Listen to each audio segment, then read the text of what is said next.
Hello, and welcome to the Business Council of Westchester Member Spotlight. I am Linda Tyler and your host today. The BCW is the county's largest and most influential business membership organization, offering over 100 events, programs, and panel discussions yearly. I'd like to thank our sponsor today, Tompkins Community Bank.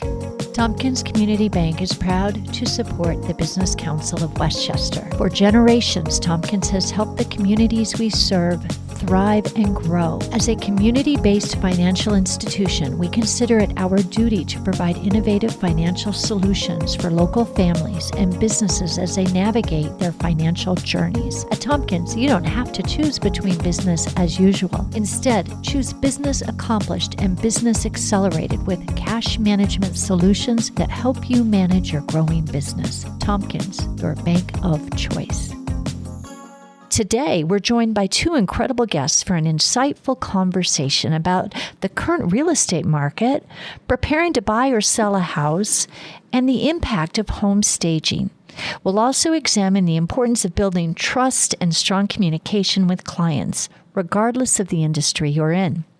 Building a strong rapport and bond with customers is critical to creating a lasting and impactful experience for them. With us are two experts who work hand in hand with clients during some of the biggest transitions in their lives. Jen Beto, founder and creator of Stunning Spaces, and Jennifer Martyr Buckle, senior real estate specialist at Coldwell Banker Realty. Welcome, ladies. We're so happy to have you here today. Hi. Thank you. So tell us a little bit about yourselves and your business. Jen, let's start with you.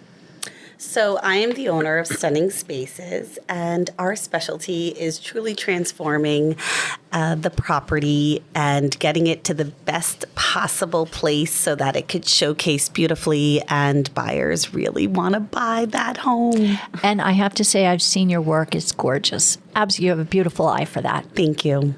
Jennifer, Hi. Tell us a little bit about your work. I've been in real estate and mortgages and healthcare for just about 20 years. I work primarily in Westchester County and Fairfield County as a real estate professional, but mainly focusing on older adults and seniors, people who are looking to make living transitions either into a senior community or into a smaller home, or even out of state sometimes. So, but just going through a home that someone has lived in for 30, 40, possibly even 50 years sometimes, has some extra challenges than others. And there's also some emotional challenges as well. So just dealing with that on a day-to-day basis is what I constantly do. And we will talk a little bit more about that in a minute, but that's really a part of really creating that trust and that relationship with a client and their family as well, correct? Exactly. Yeah, there's more than just dealing with the homeowner.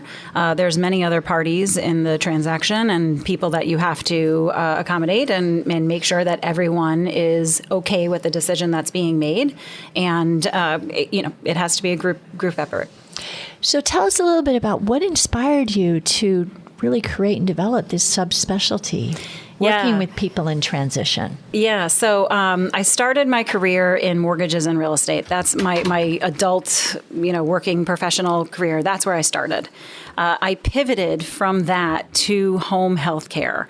I actually started and owned and operated a company called Steps Home Care for 11 years.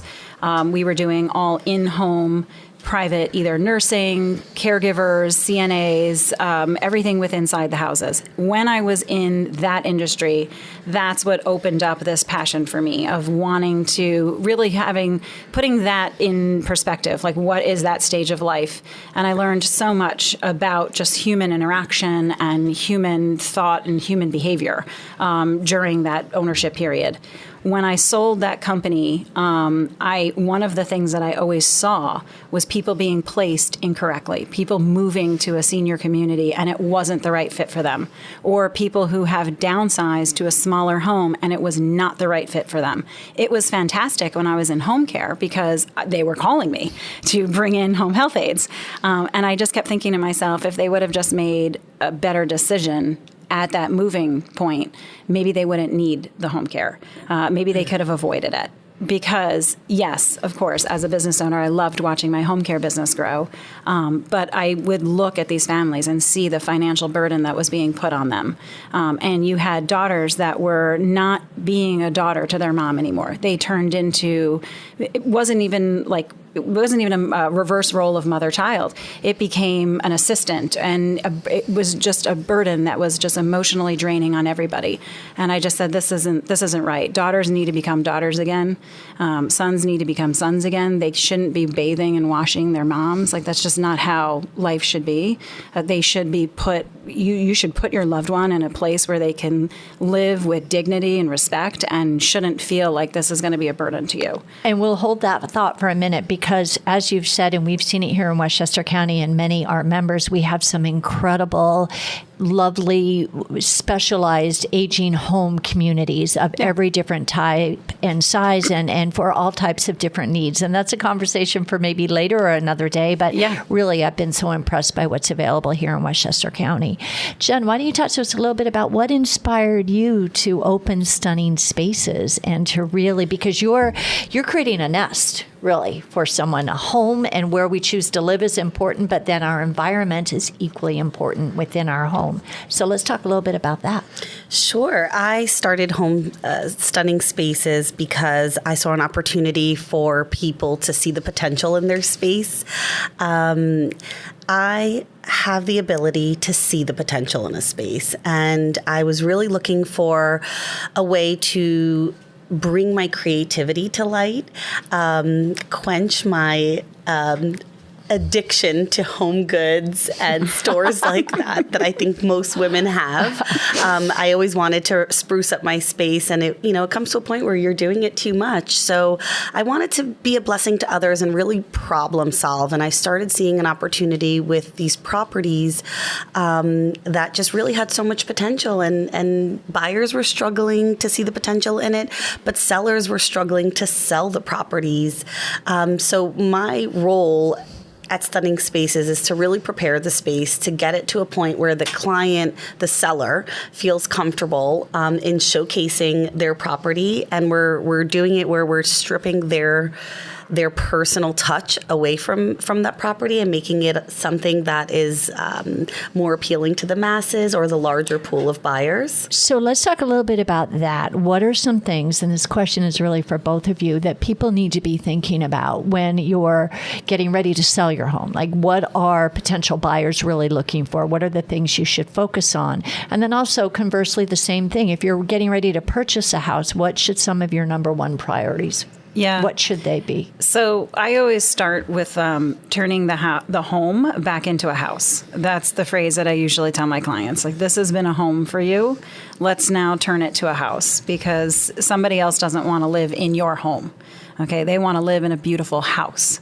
So we start with that phrase, and once mentally we can wrap ourselves around that, then it kind of helps a little bit with taking out some of the clutter, some of the personal effects, especially when it comes to like paint colors and things that are on the wall. Those were unique to you and unique to your living arrangement, but other people might not want to live like that. So let's bring it back to what could be, the empty canvas for someone.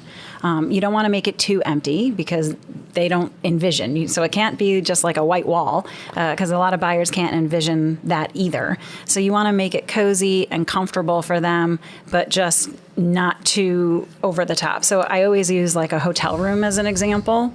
Okay. When you walk into like a Ritz-Carlton hotel room, or you walk into not even that fancy, you just go to like just regular Marriott or an Omni hotel, everyone always walks in and you feel this sense of like peace. And it's because it's just clean and organized and simple. And that's where Jen comes in to kind of bring that to light. So let's do a what if for a moment. Let's say you've got $3,000 to $5,000 to spend, and you've got to get your house up and ready to sell. What should the focus be? Curb appeal, inside, neutral colors, you're telling me. If you've got a little bit of a budget and you need to sort of upgrade or update, what would the top 3 priorities be? So I would answer a consultation with us because we really come in and triage and evaluate the listing from the front curb to the back fence and everything in between. And during that 2-hour walkthrough, it is invaluable. I give clients so much information, an easy to follow checklist, and we focus on stripping down their personal items, getting rid of clutter. If your closets are cluttered, then buyers can't see their stuff in the closets because your stuff is still in the closet. And I think a lot of times painting, light painting, some upgraded lighting maybe, but something that's very often overlooked is overall cleanliness of the house. I think a deep cleaning, and I'm not talking your normal housekeeper that's coming and doing, the weekly cleaning. I'm talking opening up the stove, opening up the refrigerator, every single drawer, and really getting to every baseboard, every molding, and just allowing the sun to come into a clean window. So you want the space to look sparkly and new for the new buyer. And don't you also think, I always think, and I'm not an expert, but declutter makes any room look bigger. Exactly. Absolutely. Right? Yep. So I would start with like you said, the curb appeal. Look at what people are going to look at first. Look at the curb appeal and look at when you open that front door, what is the first feeling you see? And if it's a bunch of shoes sitting on the floor or coats hanging off of a coat rack, because that's usually where people have their coat rack, right behind the door, let's reevaluate. Let's move those items. Let's see where we could put them temporarily just to get your house sold. That makes a lot of sense. Whoops, sorry. Go ahead and finish your thought. I was going to agree with Jennifer and say that the first 5 seconds upon entrance into a property is the most important. A decision is made, and they're going to either build on that decision or they're going to be pleased. But more often than not, they're going to start finding more negative things to kind of pinpoint. We're humans. And I remember, it's been many years, I've lived in my home a long time, but when my husband and I were house hunting, we would walk into a house and there's almost a gut feeling. Yeah. Truly. Yeah. It's just amazing. And it doesn't mean that would be the house we bought, but it was, I want to look further. Sure. I might come back. And it's literally a gut feeling. Right. Exactly. So the two of you talk a lot about, you've been so great to consider, relationships. And of course, that's what the BCW is built on, building relationships. You're working with people who are in really an important point in their lives, where they're going to live, how they're going to create their environment. How do you build that trust, that all-important trust with your clients and that bond? Let's talk a little bit about that. Because you're working with your clients over, it could be weeks, it could be months. Let's talk about that some of my relationship. Some of my clients I even work with for years, because it started with them living at home and having home care services, and me, helping them just navigate that process.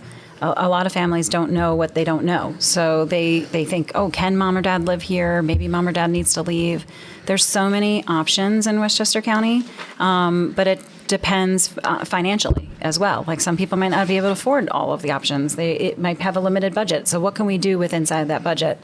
So if it means, putting home care in, that's what you got to do. My biggest thing to help, build trust, and I hope that my clients, can say the same, is just always being there. I just have to always be there for them, no matter what. And that's one of the reasons why I am a BCW member, is because I want to be able to provide resources for my families. I want to be able to answer the questions that they have, no matter what it is, even if it's not even real estate specific. So by being part of this business network, this BCW, I have all of these other professions and I have all of these other resources that if a client asks me something, if I don't know the answer right away, I could say, hold on, I'm going to get back to you. And I know who to call to get the answer for them. And thank you for saying that, because you're right. We have so many members within any industry that if you're looking for, it could be a dentist, it could be a great attorney, it could be a marketing person, it could be someone who needs to redo your floors. Yeah. We can help you find that. Jen, let's talk a little bit about how do you build that trust and bond with your clients? I will say it's honesty, and it's a very important thing. I'm honest with my clients, even when it's not what they want to hear. And I always try to tell them that my role is to ensure that the property is market ready. And, I'll tell them the things that they don't want to hear. Grandma's curio is beautiful, but it's taking up too much visual square footage, or it's outdating the space. Let's put it someplace safe and really allow your property to be viewed differently. And the other thing is ROI. It's very easy for someone to come in and want to change everything and make it look perfect. But that doesn't mean that the client's going to get the biggest return on their investment. So it's about really pinpointing the areas that get the property to show beautifully, sold quickly, but also get more money back into their pockets. So I'm really hearing, which just is resonating, it's about being there for your clients, being a great referral resource, and trust and honesty and transparency. So that really dovetails into my next question is, how do you guide a client when you think they might not be making a great decision and you really want to help them avoid whatever that may be? How do you guide clients away from things that, at the end of the day probably aren't best for them? So sometimes you just have to just stand firm and tell them that this is how you think and what you believe. I had a client early on in my home care career. And in home care, we make a lot of the bad calls. We're always like the bad guy. We're always the one being like, oh, your caregiver can't come, or this one called out, or this problem here. It's always kind of like a bad reason to call. And one client said to me, and I will never forget this. He was like, I know these calls are tough for you, but I appreciate the phone call. He's like, I know you're calling me with bad news. He's like, every time I see your number, I know you're calling with bad news. He goes, but I appreciate the phone call. So that stuck with me. And that's what I do. I know sometimes it's bad news, but if it's what my gut says is right and what I have to do, that's what I've built my entire reputation on, is my gut. And that's how I've gotten as far as I've gotten. So I've let them know. And have there been time that we've differenced? Sure. There's been plenty of times that I've had a difference of opinion. And sometimes I'm like, listen, at the end of the day, you still hired me. So if you want me to do what you want, I will. But I'm going to tell you, you're not going to get the result I want. But fair enough. You've given them a choice. Exactly. And what about you, Jen? I will also echo Jennifer. I think it's about reminding the client that I'm the expert that they brought in, and really staying true to what I believe will be the best for their property. It's not decorating. It's strategic and it's psychological, and it's about getting that property to that place. So at the end of the day, it's their home and it's their decision, but I will always feel the need to verbalize what I feel strongly about. And you're both saying you're giving people transparent choices, an opinion if they'd like it, and then at the end of the day, they decide. Sure. Right, makes exactly. sense. And they decide which way to go. So when it comes to growing your businesses, what channels or approaches have been most successful in helping new clients discover and find the two of you? So I'm not being paid to say this, but the BCW has been a big help. I appreciate that. I had to put the asterisk there. I wasn't paid to say that. But it's networking. It's getting out into the community and talking with people and telling people what I do. Most of the time, people don't even know what a seniors real estate specialist is. They think it's something I made up. It's not a made-up title. It's an actual designee. Like, I went to school for this. I trained for this. So, being able to, it's hard to write it all on a business card. So being able to be face-to-face with people and tell them what I do and have the opportunity to talk to them and see them over and over again, the BCW gives me that opportunity. Over and over again, I'm out there in the business world, in the community, amongst my other professional peers, and we get to know each other. We become friends. I actually didn't know Jen until the BCW, and now we're really good friends. Yeah. Well, and that's the truth. I'm a big believer as well in networking. Literally, that's the heart and soul of what we do, but it is a consistency. You can't do it every once in a while. You've got to do it regularly, however you choose to do it. So very good point. And Jen, what about you? How are your clients finding you, and what are good resources? It's relationships first. I'm an add-on service. They don't need me to sell their home. They need a real estate agent. So I'm an add-on. So it's a relationship first thing, and the BCW has introduced me to wonderful people. One being Jen, and she's a great client of mine, and her clients are great clients of mine. But really showing up, being reliable, and building these connections where people feel comfortable knowing me. I'm in their mind because they see me at events, at networking events, and they know what I'm about, so they're happy to recommend me to other people. Absolutely, 1,000%. And it's not that you don't need to stage the home to sell. And that's what Jen was saying. We don't need, you are an add-on, but it's a great add-on. It brings value to the table. And I've expressed this to my clients, and I think Jen does too when she's out there. But yes, can I sell your house? I can. Do you want me to sell your house fast and quickly and for the most possible money? Then let's talk to a stager. It's a little bit about investing. We all have to invest at different points in our lives. Right. Let's talk a little bit about the trends in real estate right now. What's happening both at a local level and even across the country? Let's talk trends. Yeah. So we are in what's called like the seller's market.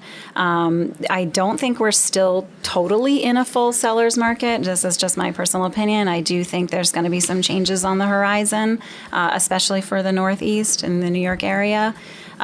We are, as far as like everyone says, oh, supply is low, supply is low. It feels like supply is low because homes are coming on the market and they're going into contract quickly. So some of them are coming on and going off before the consumer can even tell that it went on. So it feels like inventory is low, but it's not. We're getting a constant influx of inventory all the time. We have a constant influx of buyers all the time. Lately, I've been seeing a little bit more push of buyers. People are inquiring from other areas to move into the area. So I've been working on a lot of inquiry phone calls later, teaching people what Westchester County has to offer, what Fairfield County has to offer. So there are people out there looking. And I'm assuming it used to be, location, location, location, and then schools, right? That's what people are really thinking about when they're coming up from another area, wherever that may be, right? 100%. Yep, those are still the big ticket items. What's the school districts like, and where's the home located? Okay, that makes a lot of sense. And Jen, if I'm someone and maybe I'm not ready to sell, but I want to refresh, I just need to update my house a little bit. What do I focus on? My bathrooms, my kitchen, floors, lighting? What should I be thinking about in terms of like a long game picture? Long game, I would say try to make things neutral, keeping a higher end look where you use nicer finishes, but you don't need to break the bank and do a complete remodel. Sometimes it's something as easy as paint, upgraded lighting. I know we've touched on this a few times. Carpets. Nobody really likes carpets, so putting down some hardwood floors or some hard surface on the floor is something that I would also recommend.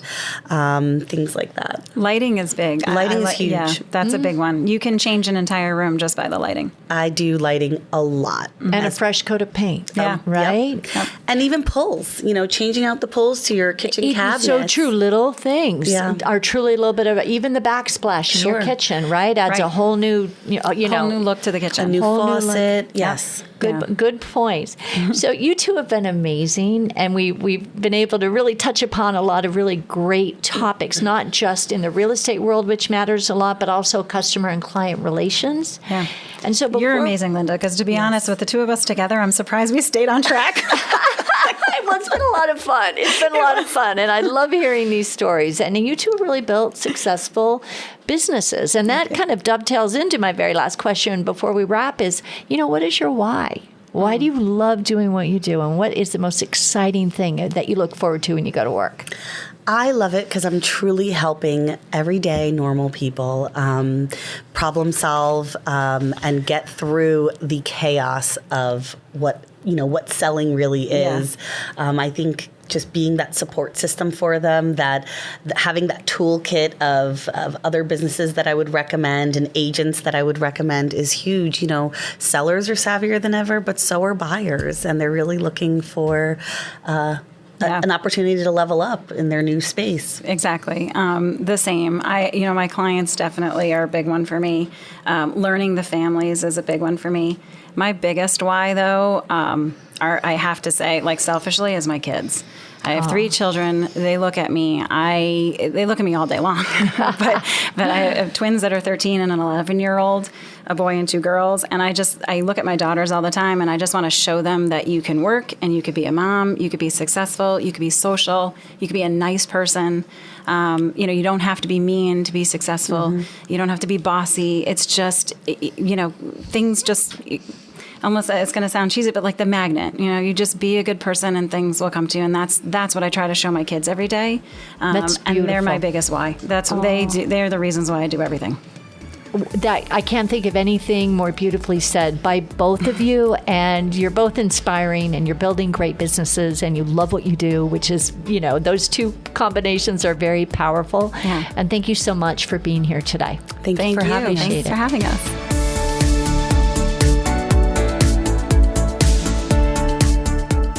Be sure to check out the BCW Podcast Network's expansive lineup of shows: Leadership Unleashed, What's Trending, Advocacy and Politics Unplugged, The Member Spotlight, and Nonprofit Voices of Impact. The Business Council of Westchester is the county's largest business membership organization focusing on economic development and advocacy. With over 1,100 members, it is our mission to work for the profitability of our members and the prosperity of the Westchester community. To learn more, go to thebcw.org.